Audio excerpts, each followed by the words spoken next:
믿음을 다른 단어로 표현한다면 사귐이라는 단어로 표현할 수 있습니다. 바로 요한 1서가 우리에게 주시는 메시지입니다. 믿음은 사귐을 만들어냅니다. 하나님과의 사귐, 그리고 다른 성도들과의 사귐입니다. 바로 십자가가 그것을 보여주는 심벌이죠. 하나님과의 수직적 사귐과 그리고 다른 성도들과의 수평적 사귐, 예수 그리스도로 말미암아 우리는 이 사귐의 관계로 들어가게 되는 것입니다. 예수님을 믿지만 하나님과의 전혀 사귐이 없다면, 예수님을 믿지만 함께 믿는 성도들과의 사귐이 전혀 없다면 나는 과연 믿음 가운데 있는가? 라는 질문을 던져보아야 하는 것입니다. 사도 요한은 요한일서를 통해서 이 거룩한 사귐으로 우리를 초대하고 있습니다. 예수님을 믿는 사람들이지만 그 거룩한 하나님과의 사귐에 참여하고 있지 않은 성도들이 있었다는 거죠. 예수님을 믿지만 자신 안에 그리스도 안에 있는 영원한 생명이 있음을 깨닫고 누리지 못하는 성도들이 있었다는 것이죠. 참된 그리스도인이란 하나님과 그리고 성도들로 더불어 사귐을 가지고 살아가는 사람들입니다. 헬라어로 이 사귐이란 단어가 코이노냐, 여러분이 한 번쯤은 들어보셨을 겁니다. 영어는 펠로우십이라고 번역을 하는데 그 진이, 그 본래의 뜻에는 두 가지 중요한 의미가 있습니다. 첫 번째는 동행이라는 의미가 있습니다. 동반자, 동행입니다. 또 하나는 이 동역, 파트너가 된다는 거예요. 하나님과 동행, 그리고 하나님과의 동역. 근데 우리는 하나님과의 동행은 하지 않고 하나님과 자꾸 동역하려고 해요. 내가 하나님을 위해서 무엇인가 해보겠다라는 마음이 들면 먼저 조심하십시오. 생각나는 대로 행하지 말고 먼저 하나님과 동행해야 됩니다.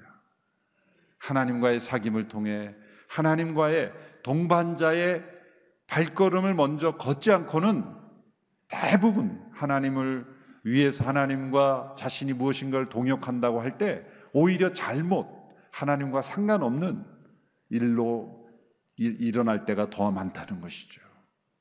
하나님과의 충분한 동반자의 관계를 통해, 동행을 통해 하나님과의 동역은 열매로 나타나게 되는 것입니다. 하나님과의 사귐을 누리지 못한 두 가지 이유가 있습니다. 첫째는 말로는 하나님과 사귀고 싶다 하면서 정말 진실로는 하나님을 만나고 싶지 않은 것입니다. 하나님은 나를 간절히 찾는 자가 나를 만날 것이니라. 하나님 우리를 강요하지 않으십니다. 요한계시록 3장 20절에 보면 라오디게아 성도들에게 주신 말씀이 있습니다. 우리 같이 한번 개역 개정 번역으로 한번 읽어볼까요? 시작. 볼지어다 내가 문 밖에 서서 두드리노니 누구든지 내 음성을 듣고 문을 열면 내가 그에게로 들어가 그로 더불어 먹고 그는 나와 더불어 먹으리라. 이 말씀은 때로 예수님을 영접하도록 인도할 때 사용되기도 하지만 원래 이 말씀은 믿는 이들에게 주어진 거예요. 라오디게아 성도들, 차지도 않고 뜨겁지도 않고 미지근한 믿음 가운데 있는 성도들에게 주신 말씀이에요. 왜 라오디게아 성도들이 차지도 않고 뜨겁지도 않느냐? 여기서 뜨거운 신앙은 확실한 믿음이고 차가운 신앙은 불신의 신앙이고 너희들이 믿든지 안 믿든지 그런 뜻이 아니라 차고 뜨거운다는 것은 정체성이 분명하다는 거예요. 왜 차지도 않고 뜨겁지도 않는 미지근한, 그 믿는 건지 안 믿는 건지도 모르는 그 미지근한 신앙에 머무르는 것인가? 그것은 문을 열지 않았기 때문이다. 하나님께서 그의 삶에 찾아오셔서 그와 더불어 교제하도록 문을 열지 않고 막아놓기 때문이다. 그래서 이 말씀을 보면 앞부분에 볼지어다 내가 문 밖에 서서 두드리고 있다. 이것은 믿지 않는 사람들이 주신 말씀이 아니라 믿는 사람들도 문을 닫아놓고 있다는 거예요. 그래서 너희가 내 음성을 듣고 문을 열면 하나님께서 들어와 어떻게 하신다고요? 굉장히 중요한 말씀이 나올 것 같은데 내가 그에게로 들어가 그로 더불어 먹으리라. 먹는 말씀이 나오죠. 먹는다는 것은 교제를 의미하는 거예요. 사귐을 의미하는 거예요. 함께 먹는 것. 사실 컴패니언이라는 단어, 동반자도 사실은 이 빵을 함께 먹는다 그런 의미가 있는 거죠. 함께 먹는 교제, 사귐을 하나님께서는 가지기 원하신다는 거예요. 왜 라오디게아 교회 성도들이 미지근한 믿음 가운데 있었는가? 그것은 하나님과의 사귐이 없었기 때문이다. 하나님과의 사귐으로 초대하시는 말씀을 주시는 거예요. 왜 문을 열지 않았겠습니까? 정말 하나님을 만나고 싶지 않아서 그래요. 왜 정말 하나님을 만나고 싶지 않았습니까? 두려워서죠. 사실 우리가 하나님이 나타나시지 않을까 봐 두려운 것보다도 진짜 나타나실까 봐 두려운 거예요. 진짜 나타나실까 봐 두려운 거예요. 정말 나타나시면 어떻게 하나. 어떤 분은 믿음이 뜨거워질까 봐 염려하면서 신앙생활 하시는 분들이 있어요. 성령 충만 받으면 큰일 나는 줄 알아요. 내가 성령 충만 받으면 이상하게 될까 봐. 그래서 문을 닫고 있는 거예요. 그래서 기도하다가도 성령님이 충만하게 임재하시려면 얼른 일어나요. 충만하게 임재하실 때까지 기다리지 않고 바로 직전에 성령이 임하시려고 그러면 바로 일어나서 여기까지입니다. 더 이상은 괜찮습니다. 그렇게 문을 닫아놓는 거죠. 왜 그렇습니까? 우리는 살아계셔서 내가 깊이 만난 하나님보다는 성경책 안에 가두어진 하나님만 만나기를 원해요. 내가 원하면 펴서 만나고 내가 원치 않으면 언제든지 닫아서 그렇게 성경책 안에 가둬놓는 하나님만을 우리는 편하게 내가 필요할 때, 내가 원할 때 만나는 거죠. 친구 중에서 제일 만나기 싫은 사람이 누굽니까? 일이 있을 때만 연락하는 사람이. 일이 있으나 없으나 늘 관심과 사랑을 가지고 사귈 때 진정한 우정이 싹트는 것처럼 하나님과 우리와의 관계도 마찬가지죠. 무엇인가 구할 것이 있어서 하나님을 찾는 관계가 아니라 구할 것 때문이 아니라 하나님 그분을 만나는 것 자체가 좋은 것. 진정한 우정은 그 사람이 보고 싶은 거지 그 사람으로부터 무엇인가를 기대하고 만나는 것이 절대 아니지 않습니까? 하나님으로부터 무엇인가를 받는 것 이전에 하나님을 만나는 그 자체가 기쁘고 즐거워서 만나는 것, 그분을 체험하는 것을 간절한 우리의 소원일 때 우리의 사귐은 깊어질 줄로 믿습니다. 존 오웬이라는 위대한 청교도는 병이 들렸을 때 1674년 그가 병이 들었을 때 친구에게 이런 편지를 썼다고 합니다. 예수 그리스도는 우리의 가장 가까운 친구요 죽은 후에는 유일한 친구가 될 것일세. 나는 다른 일에는 모두 실증을 내더라도 예수님과 대화하고 교제하는 일에는 실증되지 않게 해달라고 전심으로 기도하고 있다네. 이거 무슨 말입니까? 존 오웬은 병을 앓으면서도 그 자기의 병이 낫기를 위해서 기도하기 이전에 그래서 하나님을 찾고 만나는 것이 아니라 그분을 만나고 그분과 교제하는 것 자체가 기쁘고 즐거워서 하나님을 가까이 하기 원한다 라는 고백을 한 것이죠. 하나님을 직접 만나는 사귐을 두려워하십니까? 그 이유는 내가 하나님을 진짜 만나면 내가 감당하기 어려운 큰 요구를 할까 봐, 내가 원치 않는 곳으로 떠나라고 할까 봐 우리는 두려워하며 하나님을 정말 만나는 것을 두려워하는 것이죠. 두 번째 이유는 하나님과 사귐이 있다고 하나 실상은 그렇지 않은데 거짓말을 하고 있기 때문이죠. 오늘 본문은 바로 이 두 번째 이유를 집중적으로 다루고 있습니다. 오늘 말씀은 하나님과의 사귐을 가로막고 있는 세 가지 거짓말을 우리에게 분석해 주고 있습니다. 첫 번째 거짓말은 하나님과 사귐이 있다고 하면서 여전히 어둠 가운데 행하고 있는 것입니다. 이것은 자기 위선이죠. 오늘 본문 1장 6절의 말씀을 우리 같이 한 목소리로 읽겠습니다. 시작. 만일 우리가 하나님과 사귐이 있다고 하면서 여전히 어둠 가운데 행한다면 우리는 거짓말하는 것이며 진리를 따라 사는 것이 아닙니다. 요한은 거짓말이라는 충격적인 단어를 사용해서 설명해주고 있습니다. 말로써 하는 고백과 행함으로 나타나는 실제가 다르다는 것, 그것은 거짓말이다. 그럼 우리 모두는 다 정도의 차이는 있지만 다 거짓말장이죠. 입술로는 왕이신 나의 하나님 그렇게 고백하지만 삶으로는 내 인생의 왕은 나죠. 그건 거짓말이다. 얼마나 우리의 입술의 고백과 우리의 행동의 삶이 다른가는 우리 자신이 알고 있고 하나님이 알고 계십니다. 우리는 늘 자신이 경험한 것 이상 말하고 싶은 유혹에 빠집니다. 요한의 시대에도 이렇게 말하는 사람들이 있었던 것 같습니다. 우리는 하나님과 사귐이 있다. 근데 요한이 그들의 삶을 보면 어둠 가운데 행하고 있기에 거짓말이다. 사실 이런 거짓말을 제일 많이 하고 자주 하게 되는 사람들이 저희 같은 사람이죠. 늘 설교하고 늘 말씀을 가르치면서 거짓말을 더 많이 하게 됩니다. 우리의 입술로 고백하는 고백과 우리의 삶으로 행동하는 것의 차이가, 그것은 늘 당연한 것이라기보다는 이것을 거짓말이라는 각도에서 바라볼 때 우리에게 심각한 도전이 되는 것이죠. 하나님과 사귐이 있다라고 말하면서 삶으로는 사귐이 없는 사람처럼 살아가고는 모습, 그것은 거짓말이다, 이렇게 규정짓는 거죠. 우리가 하나님과의 참된 사귐을 갖지 못하는 까닭은 바로 자기 위선에 빠져 있기 때문이다. 그럼 어떤 분은 이렇게 생각할지 몰라요. 그래서 나는 사귐이 없다고 솔직하게 말합니다. 그렇게 가라는 것이 아니라 삶으로 그 고백을 따라가야죠. 삶을 고백이 따라가서는 안 되는 거예요. 나는 이렇게 사니까 나는 하나님, 나는 안 믿고 차라리 솔직하게 정직하게 살겠습니다 라고 가서는 안 되는 거죠.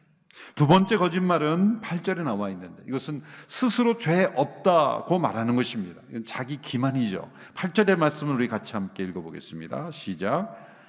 만일 우리가 죄가 없다고 말한다면 우리는 자신을 속이는 것이며 진리가 우리 안에 없습니다. 8절에 죄 없다라고 할 때 그 시제가 중요합니다. 현재형으로 되어 있습니다. 이것은 죄라는 것 자체가 존재하지 않는다라는 인식이 있다는 거예요. 죄 없다, 죄라는 것은 존재하지 않는다라는 그런 믿음으로 살아가는 사람 많습니다. 그것은 본성의 타락을 인정하지 않는 것이죠. 어느 심리학에서는 우리가 저지른 잘못을 죄가 아니라 단순한 실수나 인간이 발달에 따르는 고통일 뿐이다 라고 주장하기도 합니다. 교회 역사적으로는 이 팔라기우스라는 사람이 초대교회 당시에 이런 주장을 했죠. 많은 사람을 미혹했습니다. 원죄를 부인하는 거예요. 본래부터 죄를 타고 태어나는 것이 아니다. 이 죄의식의 객관적인 근거를 부정하는 것입니다. 아무도 죄인이 아니다. 스스로 죄인이라는 의식을 가지는 것이 스스로 죄인이라는 것을 만들 뿐이다. 그렇게 자기 자신을 기준으로 해서 스스로 이 죄의 존재를 부정하려는 시도들, 자기 기만입니다. 모든 것이 거짓말입니다. 우리는 죄악 중에 출생하였고 태어나면서부터 만물보다 심히 부패한 죄의 본성을 가지고 태어났습니다. 죄를 지어서 죄인이 아니라 죄인이기 때문에 죄를 짓는 것이다 라는 것이 성경의 가르침이죠. 죄 없다라고 말함으로써 우리는 하나님과의 사귐을 가지지 못하게 되는 겁니다. 세 번째 거짓말은 10절에 나와 있습니다. 그래서 우리가 죄를 짓지 않았다라고 말하는 것입니다. 이것은 자기 만족이죠. 10절의 말씀을 우리 같이 한번 읽어보겠습니다. 시작. 만일 우리가 죄를 짓지 않았다고 말한다면 우리는 하나님을 거짓말장이로 만드는 것이며 하나님의 말씀이 우리 안에 있지 않습니다. 비슷비슷한 단어지만 의미를 약간씩 다르게 설명하고 있어요. 시제를 통해서 요한이 이것을 설명합니다. 이 죄가 없다 10절에서 말할 때는 부정과거형으로 쓰여졌습니다. 이것은 지금 죄를 짓고 있을 뿐만 아니라 지금까지 죄를 지은 적이 없다 라고 주장하는 것입니다. 이런 주장이 가능한 것은 당시에 영지주의적인 그 초대교회 당시의 헬라의 이원론에 근거해서 사람들이 육체를 떠나 영적인 세계에 들어가는 것이 구원이다라고 믿었던 그 시대에 어떤 영적인 지식을 얻게 되면, 깨달음을 얻게 되면 그것이 바로 구원이시다, 구원을 받는 것이다 라는 그런 사고방식에 빠져 있었을 때 한 번 용서를 받으면 이제 죄가 완전히 소멸되는 것이다, 죄의 존재 자체가 사라지는 것이다 라고까지 믿었던 거짓된 가르침들이 있었죠. 죄를 지었다고 인정을 할지라도 이제 나는 충분히 용서받은 상태이고 더 이상 내 안에 죄가 존재하지 않는다라는 것이죠. 한 번 회개했으니 더 이상 죄가 없으니 나는 죄인이 아니다. 이렇게 주장하는 사람들이 우리 한국사에 있었던 소위 구원파라는 사람들이에요. 그들은 이렇게 질문하죠. 당신 죄인입니까? 그러면은 죄인입니다. 그러면 예수님을 믿고 회개했는데 당신이 왜 죄인입니까? 아, 제가 구원받았군요. 그럼 의인입니까? 당신이 왜 의인입니까? 죄를 짓지 않습니까? 막 이런 식으로 교묘하게 이 죄와 구원의 관계를 혼동시키면서 사람들을 정죄하고 사람들을 죄책감을 빠지게 하고 끌어가는 아주 교묘한, 너무나 중요한 이 구원의 진리를 왜곡함으로써 사람들을 현혹하는 이단이죠. 바로 영지주의적인 초대교회 때부터 있었던 그러한 한 가지 잘못된 교리의 이단입니다. 하나님께서는 그리스도 안에서 어떠한 죄라도 용서하시고 구원하십니다. 그런데 모든 사람은 구원하시는데 가장 구원받기 어려운 사람이 거짓된 마음을 가진 사람이에요. 여러분, 이런 말이 있죠. 자는 척하는 아이는 깨울 수가 없다. 자는 척하는 아이는 깨울 수가 없어요. 자고 있으면 깨우는 건데 자는 척하니까 깨울 수가 없는 거예요. 하나님과 사귐이 있는 척하는 사람은 이게 변화되기가 어려운 거예요. 실상은 그렇지 않은데 하나님과 사귐이 있다 하면 해결책이 없는 거예요. 구원을 경험하지 않았는데 구원받은 척하면 해결 방법이 없는 거예요. 나는 구원을 아직 모릅니다. 그러면 구원의 대상이라도 되고 전도의 대상이라도 되는데 구원받은 척하면 전도 대상자에서 날마다 누락되잖아요. 하나님과의 사귐을 가지는 핵심은 정직입니다. 이 자기 위선과 자기 기만과 자기 만족을 통해서는 하나님과의 사귐을 경험하기 어렵다. 이런 거짓말을 하게 되는 원인이 무엇일까요? 그것은 하나님으로부터 출발하지 않아서 그렇습니다. 자, 사도 요한이 요한 1서에서 1장 4절에서 이렇게 이 글을 쓰는 목적을 기록했죠. 이 글을 쓰는 것은 서로의 기쁨이 가득하게 하려 함이라. 그러고 나서 5절에서 이렇게 말합니다. 내가 그리스도에게서 듣는 소식이 바로 이것이니, 그 소식을 무엇을 시작합니까? 곧 하나님은 빛이시라. 하나님으로부터 시작한 거예요. 사도 요한이 이것을 그리스도에게서 들었다. 그는 예수님의 지자로서 예수님으로부터 직접 하나님에 관한 메시지를 분명히 들었을 겁니다. 그래서 예수님에게서 듣고 전하는 소식이 이것이니 곧 하나님은 빛이시라. 여러분, 모든 철학적인 사색이 사람으로부터 시작합니다. 사람을 우주의 중심에 두고 사람과의 관계에서 사람을 연구합니다. 그러나 사람 자체를 연구해서는 해답이 나지 않는다는 거예요. 우리 자신을 들여다봐서는 우리가 누구인지 깨달아질 수 없다는 거예요. 우리 자신을 발견하기 위해서는 우리는 하나님으로부터 시작해야 된다는 거예요. 하나님이 누구신가? 그래서 사도 요한은 하나님으로부터 1장을 시작해요. 요한복음 1장에도 태초에 말씀이 계시냐, 이 말씀이 하나님과 함께 계셨고 이 말씀 곧 하나님이시니라. 요한일서 1장에서도 이렇게 시작하는 거예요. 하나님은 빛이시라. 사실은 앞부분은 서론입니다. 인사말과 같은 겁니다. 예수 그리스도에 관한 생명의 말씀이 우리에게 나타났고 그 말씀을 우리가 체험했고 그 생명을 우리가 눈으로 보고 주목하고 경험하는 그 생명의 사귐을 우리가 가능하게 되었다라고 설명하지만, 그러려는 기쁨을 설명하지만 이제 본격적인 본론으로 들어가서 그 본론의 첫 번째는 뭡니까? 그리스도에게서 듣는 소식이 이것이니 하나님은 빛이시라. 요한복음 1장에서는 하나님은 말씀이시니라 이렇게 설명했는데 요한일서에서 하나님은 빛이시라. 요한만큼 하나님의 본성을 간결하게 영적인 언어로 그 정의를 내린 사도가 없습니다. 다른 모든 사람들은 다 하나님이 하시는 일, 하나님이 행하시는 일을 표현했다면 요한은 하나님의 본성을 설명했어요. 그래서 이 요한복음 4장에서는 하나님은 영이시다 이렇게 설명했어요. 하나님은 영이시니 예배하는 자가 신령과 진정으로 예배할지니. 요한일서 1장에서 하나님은 빛이시니, 또 요한 1서 후반부의 3장에 가보면 4장 8절에 보면 하나님은 사랑이시라. 이렇게 하나님은 영이시니, 하나님은 빛이시니, 하나님은 사랑이시니, 하나님의 본성을 이렇게 정의를 내린다는 건 굉장히 두려운 일이에요. 사도 요한은 성령 안에서 그 하나님께 주신 하나님에 관한 정의를 분명하게 내리고 있습니다. 그런데 하나님으로부터 시작할 때 어떤 하나님으로부터 시작하는가가 중요해요. 빛이신 하나님으로부터 시작한다는 거예요. 이 빛은 거룩을 의미합니다. 하나님의 거룩으로부터 시작한다는 거예요. 자, 너희에게 기쁨이 충만하게 하려 함이라 라고 설명했는데 빛이신 하나님부터 시작한다는 거예요. 우리가 생각할 때는 사랑이신 하나님이 먼저 나와야 되죠. 요한 1서에서 하나님이 어떤 분인가를 두 개의 단어로 설명하죠. 하나는 빛이고 하나는 사랑입니다. 하나는 거룩이고 하나는 은혜입니다. 그런데 요한 1서는 빛이신 하나님을 먼저 설명합니까? 사랑이신 하나님을 먼저 설명합니까? 빛이신 하나님을 먼저 설명하고 있어요. 그것은 우리가 하나님과의 사귐을 가질 때 어떤 하나님으로 먼저 알고 하나님을 만나야 된다는 거예요. 빛이신 하나님, 거룩하신 하나님을 먼저 만나야 돼요.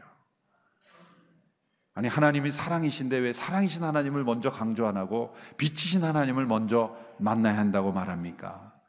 먼저 빛이신 하나님을 만나지 않으면 우리의 존재, 우리의 실존, 우리의 상태를 알지 못하기 때문이에요. 사랑이신 하나님을 먼저 만나려고 한다면 우리는 자기 만족에 빠지고 교만에 빠지고 위선에 빠지는 거예요. 빛이신 하나님 앞에 설 때, 어둠이 조금도 없인 그 하나님 앞에 설 때 우리의 어둠이 드러나게 되고 우리의 죄가 드러나게 되고 우리는 회개할 수밖에 없고 우리는 예수 그리스도의 십자가 앞에 나아갈 수밖에 없는 거예요. 예수님의 십자가 앞에 나아가지 않으면 우리는 그 하나님의 사랑을 할 수도 없고 하나님의 은혜를 깨달을 수가 없기 때문에 빛이신 하나님을 먼저 만나야 사랑이신 하나님을 만날 수 있다는 거예요. 이 순서가 중요한 겁니다. 로마서도 이런 순서로 기록되어 있죠. 로마서 1장부터 3장까지는 무엇을 말합니까? 하나님의 진노 가운데 처해 있는 인간의 죄악됨을 고발하죠. 사랑이신 하나님을 먼저 설명하지 않고 공의와 진노를 내리시는 하나님을 먼저 설명하고 있다는 거예요. 왜 그렇습니까? 빛이신 하나님, 거룩하신 하나님, 공의 하나님, 진노하신 하나님 앞에 설 때에만 우리가 십자가가 필요한 존재라는 거예요. 예수 그리스도의 보혈의 공로가 필요한 존재라는 것을 절실하게 깨닫고 하나님의 은혜가 얼마나 풍성한지, 하나님의 사랑이 얼마나 크고 놀라우신 사랑인지를 깨닫게 된다는 것이죠. 만일 사랑이신 하나님 앞에만 먼저 서면 우리는 계속해서 거짓말하고 자신을 속이고 하나님을 속이고 죄 없다, 문제 없다, 아무 문제 없다라고 그렇게 우리 자신의 상태를 왜곡하고 포장하고 덮어버림으로써 진정 하나님을 만나지 못하게 되기 때문이다. 그래서 하나님은 빛이시다 이렇게 먼저 말씀하시는 거예요. 그 빛 대신 하나님 앞에 설 때 우리에게 요구되는 것은 무엇입니까? 단 한 가지입니다. 그것은 자백입니다. 자백, confession. confession이라는 것은 함께 말하다 그런 의미가 있습니다. 성령님께서 우리에게 깨닫게 하시고 우리를 보게 하시고 빛이신 하나님 우리에게 비춰주신 나의 모습을 그대로 인정하는 것. 오늘 보면 1장 9절의 말씀을 우리 같이 함께 읽겠습니다. 1장 9절 시작. 만일 우리가 우리 죄를 자백하면 하나님은 신실하시고 의로우신 분이시므로 우리 죄를 용서하시고 모든 불의에서 우리를 깨끗하게 해 주실 것입니다. 빛은 언제나 어둠에 숨겨진 것들을 들춰냅니다. 그 들추어진 우리의 죄와 허물을 고백하기를 거스르는 것은 성령님을 거스르는 것이고 그리고 거짓말하는 것이요 하나님을 속이는 자로 만드는 것입니다. 우리가 하나님과의 사귐이 있어서의 절대 조건, 어쩌면 단 한 가지의 조건이 있다면 그것은 자백입니다. 고백입니다. 인정하고 그리고 고백하는 것. 죄를 고백하면 고백할수록 우리 자신의 안에 있는 죄를 더 깊이 깨닫게 됩니다. 하나님께서 빛이신 하나님께 들어올 때 우리가 우리의 마음의 커튼을 견고하게 닫고 문을 닫고 그 빛인 하나님이 들어오지 못하도록 가로막을 때 우리는 계속 어두움 가운데 있어요. 문을 열어도 다 여는 것과 조금 여는 게 다르죠. 문을 활짝 열지 않고 조금 여는 거예요.